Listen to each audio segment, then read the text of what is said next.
안녕하세요. 휴대전화 박물관입니다. 오늘은 LG 옵티머스 3D 큐브 진저브레드에 대해서 알아보도록 하겠습니다. 우선 이 화면을 키면 잠금 화면은 이런 식으로 위에서 아래서 위로 스와이프를 해서 열어주면 되고, 해당 버전 같은 경우는 카메라 바로가기나 그런 특별한 기능은 없고 바로 여기서 올려서 잠금을 해제하는 방식입니다.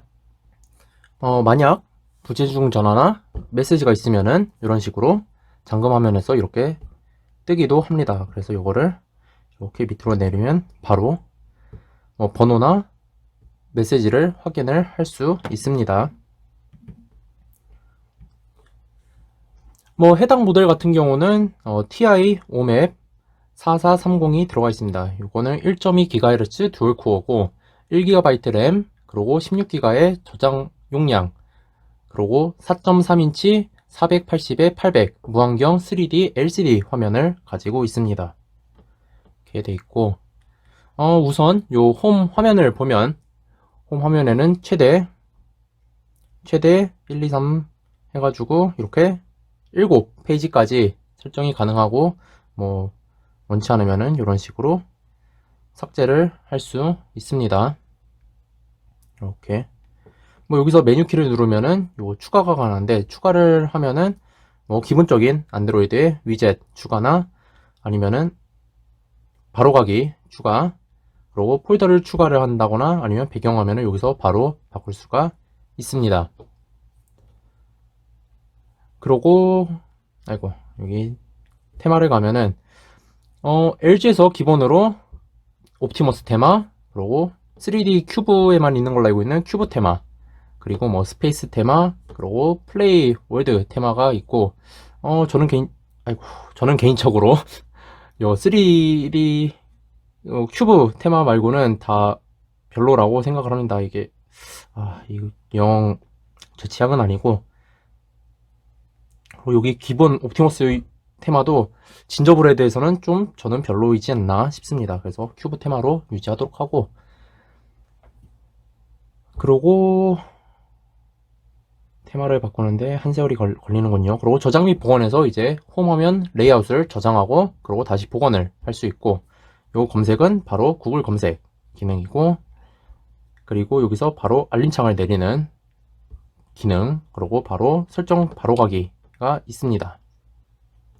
그리고 이제 여기 메뉴라고 되어 있는데 앱 서랍을 들어가면, 이것도 한 발 좀 느린데 여기서 어쨌든 모든 앱을 볼 수가 있고, 이런 식으로 저는 요 앱을 여기 두 페이지는 LG 기본 앱, 그리고 여기는 3D 전용 앱, 요거는 기타 LG에서 제공해주는 앱, 그리고 구글 앱, 그리고 제가 다운받은 거, 그리고 SK 앱 해가지고 정리를 해놨는데, 제가 이렇게 정리한 이유가 폴더 기능이 여기는 없습니다. 그래서 여기 보면은 메뉴를 보면 여기 레이아웃, 앱 관리, 초기화가 있는데, 레이아웃을 가면은 세로 보기, 가로 보기, 이름 순으로 보기가 있습니다. 여기서 세로 보기를 하면은 이런 식으로 얘가 폴더 같이 만들어 줘서 누르면은 요건 이거다, 요건 요거, 이런 식으로 세로로 보는 건데, 저는 이게 썩 편하진 않더라고요. 그리고 앱 관리 가서 어떤 거를 이쪽으로 내릴지 할지 이런 식으로 바꿀 수도 있고, 그리고 그룹 편집해서 여기서 원하는 그룹을 추가를 할 수가 있죠. 그리고 가로로 보기는 아까 봤던 요 가로로 보기고, 레이아웃, 오케이. 이름 순으로 보기 하면은 그냥 예전에 윈도우폰처럼 가나다 순으로 해서 이렇게 세로로 바로 볼 수 있습니다. 이렇게 눌러서 이렇게 볼 수도 있고, 어쨌든 처음 세팅해 놓은 가로로 보기로 해놓고, 이제 LG 기본 앱들을 한번 살펴보도록 하겠습니다. 기본 앱에서 인터넷 기본 브라우저죠. 기본 브라우저를 가면은 기본 브라우저 가면 이렇게 최대 8개의 탭을 오픈을 할 수가 있고, 여기서 지금처럼 이런 3D 레이아웃으로 볼 건지 아니면은 이렇게 리스트로 볼 건지 설정도 가능합니다. 그 외에 특별한 기능은 별로 없습니다. 그리고 지금 뭐 다른 데를 뭐 예를 들어서 유튜브를 간다. 유튜브를 가려고 해도 더 이상 지원을 하지 않는다고 나옵니다. 요거는 나중에 2021년에 옵티머스 3D 큐브 진저브레드를 어떻게 사용할 수 있는지 거기서 자세히 알아보도록 하고, 우선은 기본 앱에 대해서 더 자세히 보도록 하겠습니다. 그리고 뭐 비디오 플레이어를 가면은 이렇게 3D로 볼 수 있기 때문에 이런 주의가 뜨고, 제가 3D 영상을 다운을 하나 받아봤는데 보면은 이런 식으로 해서 3D로 이거는 3D 영상으로 포맷이 되어 있기 때문에 보면은 3D 포맷으로 된 거는 원래 이런 식으로 되어 있는 걸 얘가 이렇게 해서 3D로 보이게끔 바꿔준다는 거죠. 이런 경우는 영상 자체를 3D로 포맷으로 만들었기 때문에 3D 효과는 꽤 있습니다. 이 거리 30에서 40cm 맞춰서 직각으로 딱 보면은 3D처럼 보이는데, 그렇지 않은 영상들이 있죠. 뭐 예를 들어서 이거 잠깐 보면은 이런 거는 3D로 얘가 컨버팅을 해주는 거죠. 이거는 이런 식으로 하면 3D로 보이겠다라고 컨버팅을 해주는데, 당연히 3D 포맷으로 돼 있는 게 아니고 요 핸드폰이 생각을 해서 바꿔주는 거기 때문에 3D 효과가 있긴 있는데 3D 영상으로 만들어진 거에 비해서는 3D 효과가 없다고 생각을 하면 될 것 같습니다. 그리고 가면은 여기 돌비 모바일 해가지고 이어폰을 꼽던가 아니면 블루투스 이어폰도 돌비 모바일 설정이 가능하고, 뭐 돌비 모바일 같은 경우는 입체감이 꽤 있어요. 큰 거랑 큰 거랑 차이가 꽤 있어가지고 저는 주로 켜서 사용을 하고, 뭐 3D로 했을 때는 요거를 3D 초점을 어떻게 맞출 건지 이런 식으로 조정도 가능하고, 뭐 여기서 잠글 수도 있고, 이 메뉴 설정을 가면은 화면 비율 아니면 스마트 쉐어로 해서 무선 미라캐스트를 할 수 있는 거, 그리고 세부 정보에서 정보를 볼 수가 있습니다. 요 3D 영상 같은 경우는 요 카메라로는 요 3D 이거를 할 수가 없기 때문에 이걸 보여드리지 못한 거는 좀 아쉽네요. 뭐 이제 카메라 앱으로 돌아가도록 하겠습니다. 카메라 앱 같은 경우는 이런 식으로 레이아웃이 되어 있고, 왼쪽에 보면은 전면, 후면 전환 버튼, 그리고 여기 줌 버튼이 따로 있고, 뭐 밝기 조절 버튼이라던가 아니면은 플래시를 자동 사용 아니면 사용을 안 할지, 그리고 설정 버튼이 있고, 설정에 가면은 초점을 자동으로 할지 아니면 얼굴 인식으로 할지 설정이 가능하며, 여기 해상도에서는 오메가에서 VGA까지 선택이 가능하고, 장면은 일반, 인물, 풍경, 노을, 야간 해서 여기 뭐 물음표를 보면은 이런 식으로 뭐 어쩔 때 좋은지 설명을 해줍니다. 그리고 화이트 밸런스를 조절할 수 있고, 필터, 기본적인 필터 3가지를 지원을 해주고, 타이머, 그리고 촬영 모드, 일반 촬영할지 아니면 연속으로 촬영을 할지, 그리고 촬영 후 사진을 확인할지 안 할지, 그리고 촬영음 뭐 이런 식으로 있고, 그리고 위치 정보를 지오 태깅을 할지 안 할지 선택이 가능합니다. 그리고 오른쪽으로 가면 이걸 2D로 찍을지, 2D로 찍을 때는 맨 위에 있는 카메라로 사용이 되고, 맨 위에 있는 카메라를 가리면 이렇게 나오죠. 3D로 하면은 이렇게 바뀝니다. 그래서 카메라 2개를 동시에 사용을 하는 거죠. 3D로 바꾸면은 여기 줌 기능이 요 3D 포커스 기능으로 바뀌고, 그리고 설정에 가면은 3D 포커스 모드를 경계선으로 할지 아니면 중심으로 할지, 그리고 해상도 같은 경우는 최고 300만 화소로 설정이 가능합니다. 그 이유는 요 3D를 사용을 하면은 요 가로 픽셀을 절반씩 밖에 사용을 못하기 때문에 이렇게 제한이 된 것 같습니다. 뭐 그 외에는 나머지는 2D 모드랑 비슷하고, 동영상 같은 경우 일단 2D를 먼저 봅시다. 동영상 같은 경우 왼쪽 설정은 똑같고, 설정 메뉴에 가면은 촬영 크기를 QCIF부터 풀 HD까지 설정이 가능하며, 여기 시간에 보통으로 할지 아니면 MMS 용량 크기에 맞춰서 찍을지, 그리고 소리를 녹음을 할지 안 할지, 손떨림 방지를 사용할지 안 할지, 설정이 가능합니다. 그리고 3D 모드로 가면은 촬영 크기는 최대 HD까지 밖에 안 되고, 뭐 그 외에는 다 동일합니다. 요 3D 사진이랑 동영상 샘플은 제가 위에 여기 카드 걸어 놓겠습니다. 3D 모니터가 없어도 요즘 뭐 VR이나 뭐 그런 걸로도 3D 시청은 가능합니다. 뭐 이제 이걸 보면은 사진 퀄리티를 보면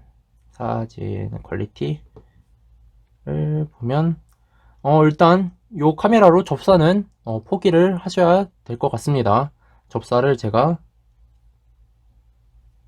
요 솔방울에 초점을 손으로 아무리 맞추려고 해도 여기 초점이 안 맞고 그 뒤에 초점이 맞은 걸 볼 수 있죠. 그래서 접사는 요것도 한 20-30cm 떨어진 곳에서 찍으려고 하는데도 요 정도도 초점을 못 잡습니다. 그래서 접사는 포기를 해야 하고, 뭐 주간사진은 뭐 대충 이런 식으로 나쁘지는 않습니다. 뭐 2012년 기준으로 봐도 뭐 그때 당시에도 뭐 그냥 평범한 중국기였는데, 지금 봐도 뭐 엄청 사진이 엄청 막 쨍하고 잘 나오는 건 아니지만 그래도 뭐 못 나오는 건 아니기 때문에 그렇고, 근데 문제가 이런 식으로 보면은 3D 말고 카메라 하면은 뒤에 하늘이 다 날아가거나 뭐 그런 식으로 HDR 모드도 없다 보니까 이런 문제가 있긴 하고, 더 문제는 근데 야간 사진이죠. 야간에는 이런 식으로 그냥 기대를 하면 안 됩니다. 이거는 야간 사진은 거의 다 아무리 줌을 해도 이게 다 붕괴지고 선명하게 안 찍히는 걸 볼 수 있습니다. 그리고 요거는 일반 모드로 한 거고, 아까 야간 모드가 있었죠. 야간 모드를 키면 뭐 아까보다는 요 부분이나 그런 건 좀 더 밝게 찍히는데 뭐 그렇다고 엄청 좋아지거나 뭐 그러진 않아요. 그냥 개미 발톱만큼 조금 더 밝게 찍힌다. 하지만 좋은 결과물은 기대할 수 없습니다. 여기 온 김에 갤러리 앱을 보면은, 갤러리 앱은 예전에 안드로이드에서 많이 보던 방식이죠.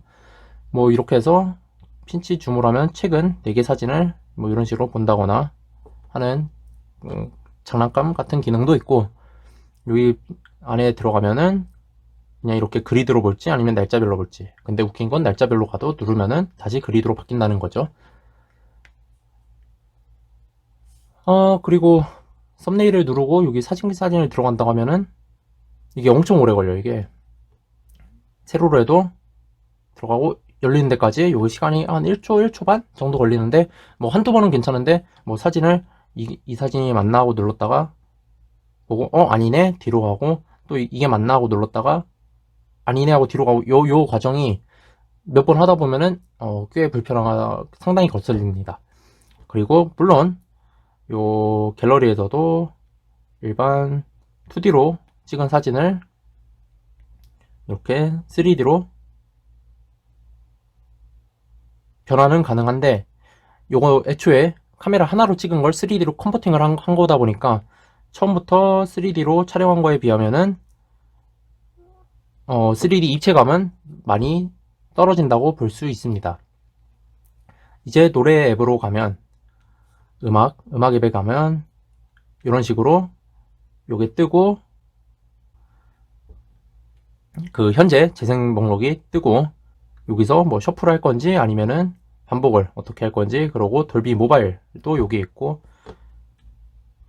기본적으로 보면은 뭐 노래에 가서 전체 갖고 있는 노래를 한 번에 볼 수가 있고, 앨범별로 본다거나 아티스트별로 본다거나 재생 목록을 해서 새로운 재생 목록을 내가 추가를 한다거나 아니면 저장된 폴더별로 본다거나 할 수가 있고, 또 재밌는 게 이렇게 가로로 하면은 이런 식으로 앨범이 보이고, 여기서 누르면은 이 앨범에 몇 번 노래를 바로바로 선택해서 들을 수 있습니다. 그리고 여기서 설정을 가면은 뭐 노래 검색을 한다거나 지금 여기 있는 거를 재생을 한다거나 아니면 모드로 재생을 한다거나 즐겨찾기에 추가를 한다거나 파티 셔플로 해서 뭐 파티에 맞는 음악을 셔플로 뭐 골라서 해준다거나, 여기서 삭제를 한다거나 설정에 가면은 지금 여기 아무것도 없는데 음악 컨트롤러 표시를 하면은 이렇게 계속 떠 있는 거예요. 음악 컨트롤러가 노래를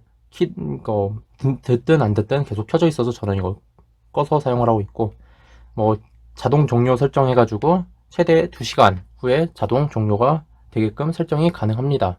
뭐 그리고 이어폰을 끼면, 이어폰 구멍이 여기 있죠. 이어폰을 끼면 음향 효과에서 아까 돌비 모바일 바로 하는 게 있고, 그 외에 다른 이퀄라이저가 이렇게 있습니다. 이제 음악 앱을 봤으니까 계산기는 뭐 기본 계산기에다가 끄르면 이런 공학용 같은 계산기가 나오고, 뭐 중학교 수준까지는 이걸로 커버가 될 것 같습니다. 그리고 날씨를 가면은 요게 야후 날씨에서, 야후 웨더에서 데이터를 갖고 오는데 지금 2021년에는 사용이 불가능합니다. 아무리 이거 업데이트를 해도 현재 위치를 찾을 수가 없고, 뭐 추가를 한다고 해도 서울 하면은 여기에 검색이 안 되죠. 그리고 여기서 보면 이제 동영상 편집기, 요거는 그냥 평범한 동영상 편집기인데, 요거 하나 특징은 이제 3D 영상, 사진도 같이 편집이 가능한 거죠. 그래서 제 샘플 영상 같은 경우도 3D 영상 여러 개를 하나로 묶기만 한 건데, 그거를 이 동영상 편집기로 이용해서 묶었습니다. 그리고 보면은 여기 홈 선택이 있는데, 삼성은 갤럭시 S3부터 간단 사용 모드를 지원을 해줬는데, LG 옵티머스 UI에서는 진저브레드에도 이런 기능이 있네요. 이 기능 한번 켜면 이런 식으로 돼 있고, 밑에 독은 전화, 주소록, 문자 이렇게 3개로 통일이 되어 있고, 3곱하기3 배열로 응용 프로그램이 이런 식으로 되어 있고, 뭐 더 많은 프로그램, 여기 응용 프로그램을 누르면은 이제 모든 앱을 이렇게 볼 수 있는 거죠. 그리고 뭐 편의 기능에서 뭐 편의 기능만 4개 이렇게 모아 있거나, 멀티미디어에서 멀티미디어에 사용되는 앱들 뭐 이런 식으로 묶어 놨습니다. 다시 기본 홈으로 돌아가서 보면은 이제 여기 오른쪽에 요 3D 바로가기 키가 있는데, 요거를 길게 누르면은 이렇게 3D 스페이스 앱으로 바로 실행이 됩니다. 3D 스페이스 앱에는 요 3D 게임, 3D 가이드, 유튜브 3D, 3D 갤러리, 그리고 3D 카메라 기능이 있고, 3D 게임에 가면은 이렇게 기본으로 지원되는 3D 게임 3개가 있습니다. 렛츠 플레이 골프 2, 그리고 뭐 아스팔트 6, 노바, 요게 기본 제공이 되고, 요 아스팔트 6를 실행을 해볼게요. 요걸 재생을 하면은 아직도 요 3D 게임 플레이는 가능합니다. 이런 식으로 로고도 3D로 해놓고, 여기 좀 오래된 폰이다 보니까 좀 느리죠.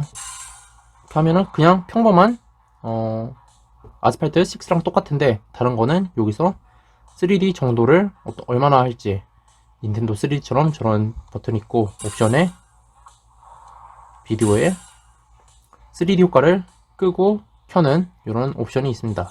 그 외에는 아스팔트 6랑 동일하고, 이제 3D 가이드를 보면 촬영할 때 어떻게 촬영을 해야 되는지, 뭐 그런 가이드를 이렇게 보여주고, 어떻게 봐야 되는지,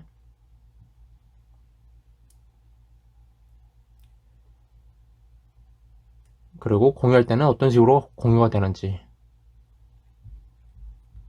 그리고 요거는 미러캐스트로 연결하는 거에 대해서 나와 있습니다. 그리고 유튜브 3D 같은 경우는 지금 현재 유튜브 앱 자체가 지원이 끊겨가지고 이런 식으로 앱이 강제가 종료가 됩니다. 그래서 요거는 확인해 볼 수가 없고, 3D 갤러리는 아까 갤러리에서 3D 사진만 이렇게 뽑아서 썸네일 다 돌아가면 뭐 이런 식으로 본다거나 아니면은 이런 식으로 본다거나 볼 수 있습니다. 그리고 3D 카메라는 아까 카메라에서 3D 모드가 켜진 채로 바로 가는 그런 버튼이라고 생각을 하면 되고, 뭐 그렇게 하면은 요 3D 스페이스 기능은 다 받고, 이제 기본 앱에서 3D 컨버터 앱을 한번 확인을 해보도록 하겠습니다. 요 3D 컨버터는 3D가 아닌 앱을 3D처럼 보이게 해주는 앱인데, 요 무환경 3D 디스플레이 특성상 가로 모드 사용 시에만 3D가 적용이 됩니다. 그래서 뭐 템플런 같은 경우는 요건 세로로 진행되는 앱이다 보니까 3D가 아니라 2D로 진행이 되고, 그리고 뭐 앵그리버드 같은 경우는 가로로 해서 플레이를 하는 게임인데, 여기 설정에서 뭐 화질을 어떻게 할 건지 3D 입체감, 뭐 입체감 비율 이렇게 해가지고 설정도 가능하지만, 앱이 이렇게 3D 모드로 변화는 되는데, 여기서 이제 더 이상 앱이 실행이 안 됩니다. 여기서 그냥 계속 까만 화면으로 멈춰 있습니다. 다시 홈으로 가서, 그래서 되는 거를 해서 뭐 다음 지도 같은 경우는 3D 이걸로 실행이 되긴 하는데, 아무리 봐도 3D 느낌은 전혀 없다 라고 할 수 있으며, 여기서 그냥 플러스를 누르면은 여기 설치된 모든 앱이 이렇게 나오고, 요거를 이제 3D로 변환을 하는 건데, 우선 뭐 세로로 사용하는 앱이 대부분이다 보니까 가로로 쓸 수 있는 앱을 변환을 해도 뭐 그렇게 크게 변환되는 것 같지도 않고, 그냥 요런 기능이 있구나 라는 정도만 알면 될 것 같습니다. 그리고 기본 앱 중에 여기 LG 태그라는 기본 앱이 있는데, LG가 2011년 12년도에 요 NFC를 엄청나게 밀어줬죠. 그래서 예를 들어서 옵티머스 LTE 보급형인 옵티머스 LTE 태그 같은 경우는 뭐 이런 모양은 아닌데, 이런 식의 NFC 태그를 지급을 해줬고, 해당 모델도 아마 이거 번들로 이거 2개인가 지급을 해주는 걸로 알고 있는데, 저 같은 경우는 뭐 8년 전에 요 NFC 스티커를 구매를 해가지고 사용을 하다가 지금도 남는 게 몇 개 있어가지고 요 LG 태그 앱을 잠깐 설명을 하자고 하면은, 여기 설정에도 바로 가기 보면 소리, 그리고 와이파이, 블루투스, 그리고 NFC 토글이 여기 바로 있습니다. 이 NFC를 엄청나게 밀어주기 위한 뭐 그런 거라고 볼 수 있죠. 그래서 이걸 켜면은 이제 사용자 모드에서 뭐 NFC를 요거 태그를 했을 때 뭐 나는 3D 스페이스를 바로 갈 거야 하고, 뭐 진동 모드라고 블루투스는 끄고 이게 켜고 뭐 와이파이 끄고 이런 걸 할 거야. 그럼 태그에 쓸게요.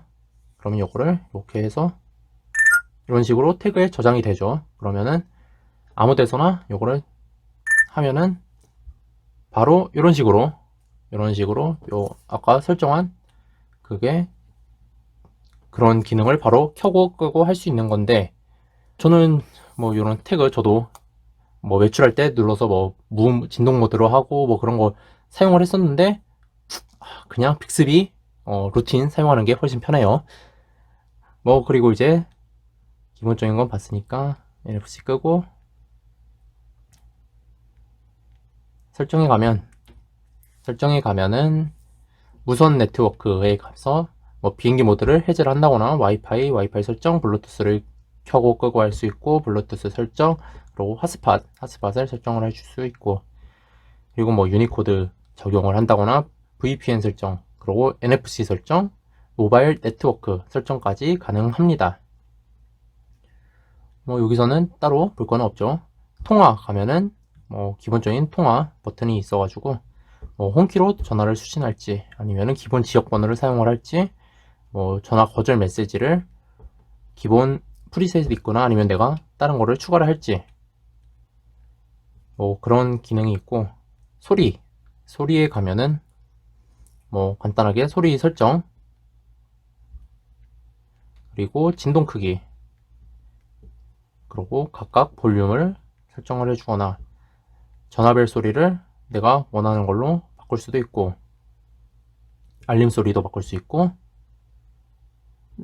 전화가 올 때 소리 모드일 때 기본으로는 그냥 소리만 울리는데 그때 진동도 같이 울리게 할지 다이얼 패드 소리가 나게 할지 아니면은 선택 소리, 잠금 소리, 햅틱 반응까지 설정이 가능하고 디스플레이 가면은 이제 홈 설정해가지고 테마를 설정한다거나 이지홈으로 바꾼다거나 뭐 그런 기능이 있고 화면 밝기는 자동 밝기나 아니면 수동으로 이렇게 바꿀 수가 있고 근데 이 자동 밝기에 버그가 있는지 자동 밝기를 켜놔도 밖에 직사광선에서 갑자기 핸드폰이 어두워지는 현상이 있고 화면 밝기 스로틀링은 아닌 것 같거든요. 왜냐면 수동으로 키면은 다시 밝아지기 때문에 요 조도 센서에 약간 관련 알고리즘에 버그가 있는 것 같습니다. 어쨌든 애니메이션을 없앨지 전체로 할지 그리고 화면 시간 제한으로 글꼴 이렇게 폰트가 있고 그리고 3D 시청 주의 알림 해가지고 뭐 3D 뭐 갤러리나 그런 데 가면은 3D 신청을 하면은 뭐 오랫동안 하지 마라 뭐 그런 주의를 뜨게 할지 안 할지 절전 모드 가면은 언제 절전 모드를 실행할지 설정이 가능한데 여기 절전 모드가 다 기본적으로 이거 설정해서 다 해줄 수 끄고 키고 하는 거를 그냥 배터리가 있다면 이렇게 해주겠다 뭐 빅스비 루틴 네 그런 거랑 비슷한데 저는 이런 절전 모드보다는 요 삼성의 그 CPU 클럭을 조정하거나 뭐 그런 거 사용자가 직접 못하는 거를 해주는 절전 모드를 더 선호를 하는데 요거는 그냥 내가 할 수 있는 거를 그냥 배터리가 이렇게 되면 자동으로 이렇게 하게끔 프로그램 하는 거밖에 없습니다. 그리고 제스처 같은 경우는 뭐 전화 올 때 무음 모드 아니면은 알림 올 때 뒤집어서 무음 모드로 시키는 건데 요거는 데모를 한번 보면은 전화가 오면은 뒤집어서 무음 모드로 바꿔줄 수 있다 라는 겁니다.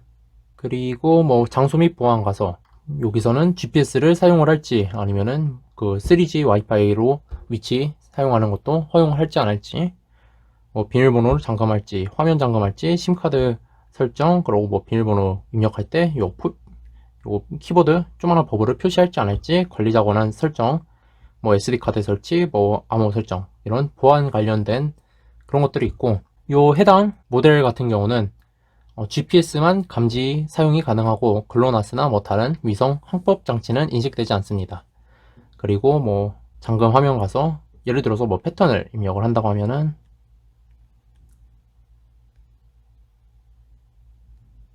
이런 식으로 바로 패턴 이게 가능하고 뭐 핀으로 한다고 하면 그냥 일반 그것처럼 슬라이드를 하고 이게 핀 화면으로 들어가는 식으로 돼 있고 그리고 뭐 암호 같은 경우는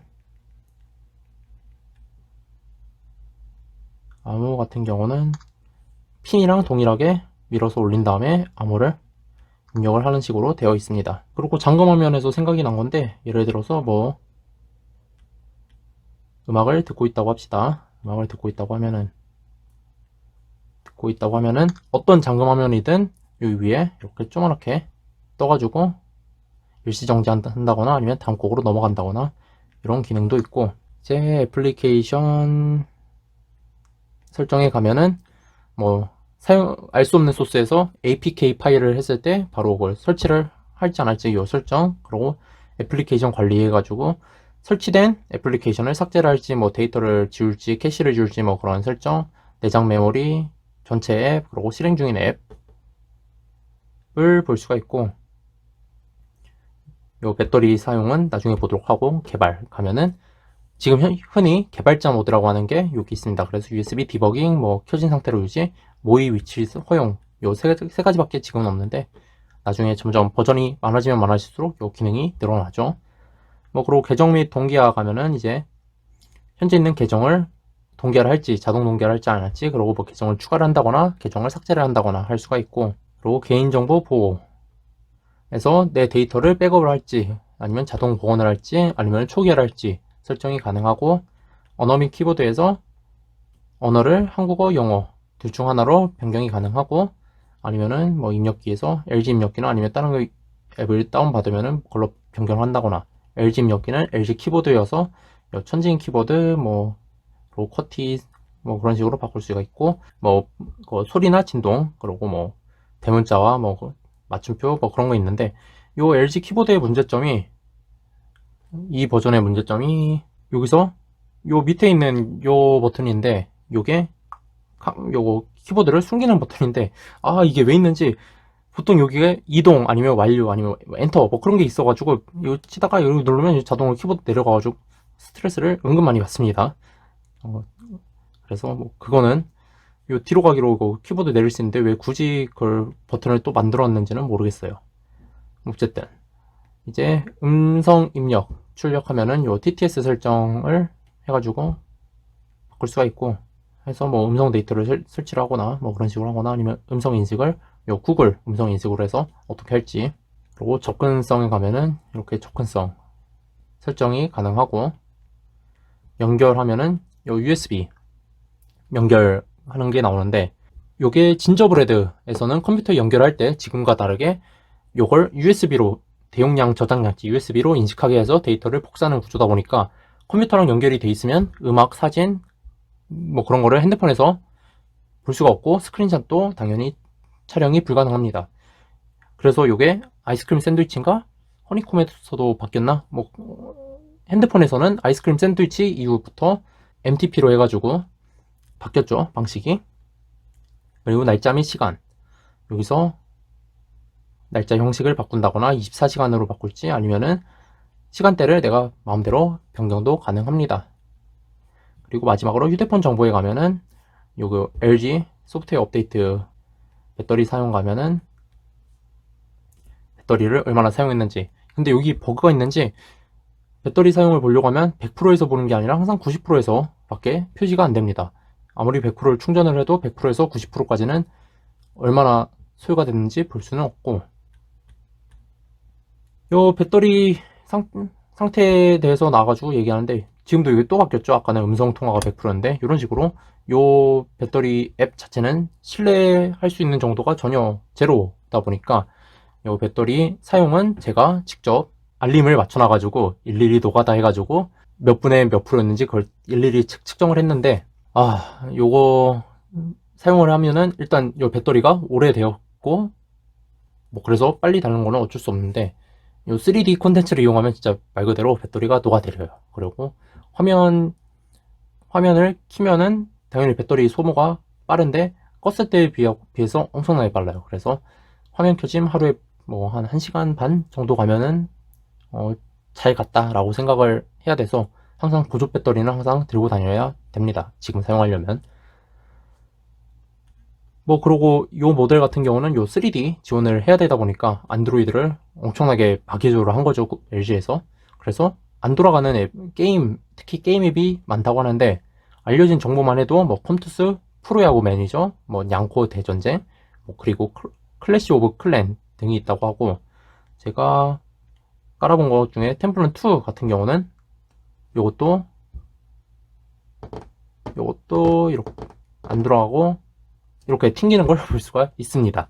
요 템플런2 같은 경우 제가 진저브레드에서 돌릴 수 있는 APK가 4가지가 있는데 4가지 다 설치를 해놨는데 똑같은 증상이 나오는 걸 봐서는 아마 요 호환성 문제이지 않나 싶습니다. 뭐 어찌됐든 이렇게 LG 옵티머스 3D 큐브 진저브레드에 대해서 자세히 알아봤고, 진저브레드에서 아이스크림 샌드위치로 넘어가는 과정, 그리고 아이스크림 샌드위치에 대해서도 촬영을 하고, 그리고 주관적인 내용을 넣어가지고 2021년에 사용기회로 어떤지에 대해서 촬영도 해보도록 하겠습니다. 시청해주셔서 감사합니다. 오늘도 좋은 하루 보내시길 바랍니다.